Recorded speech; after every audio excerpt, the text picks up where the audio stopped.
নমস্কার, জয় মাতার। আমি অ্যাস্ট্রো হিমাংশু ভাগ্যদ্বার থেকে আপনাদেরকে জানাই আন্তরিক শুভেচ্ছা ভালোবাসা। আজ আমি যে প্রেডিকশানটি করতে চলেছি, জাতকেরা হলে ডান হাতটিকে দেখুন আর জাতিকারা হলে বাঁ হাতটিকে দেখুন।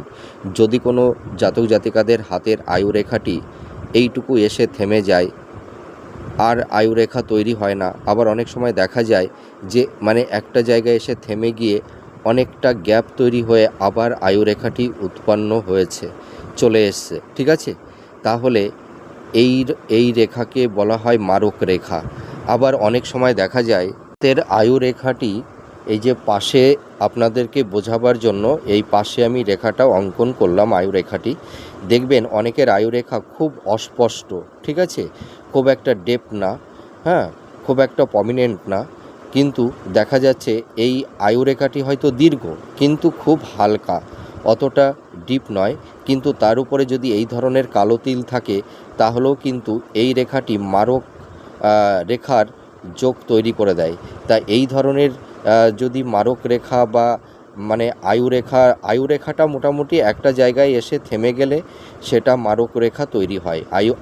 আয়ুরেখাটি, জীবন রেখাটি তখন মারক রেখায় পরিণত হয়ে যায়। বা এই আয়ুরেখার উপরে যদি কালো তিল থাকে সেটিও তাহলে মারক রেখার নেগেটিভ ভাইবস কিন্তু এ বহন করবে।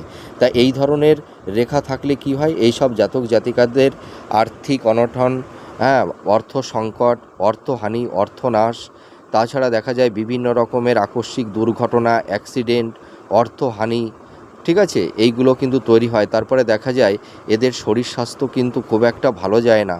হয়তো এমন একটা সময়ে এসে এমন একটা শারীরিক বা দীর্ঘ ব্যাধি এদের কিন্তু তৈরি হয়, অর্থাৎ এদের হেলথের জায়গাটি খুব একটা ভালো থাকে না এবং এদের আয় উন্নতি খুব একটা ভালো হয় না।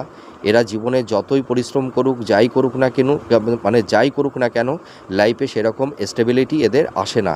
তাছাড়া দেখা যায় এদের শরীর স্বাস্থ্য খুব একটা ভালো যায় না। এদের আর্থিক ফিনান্সের জায়গাটিও খুব একটা ভালো থাকে না।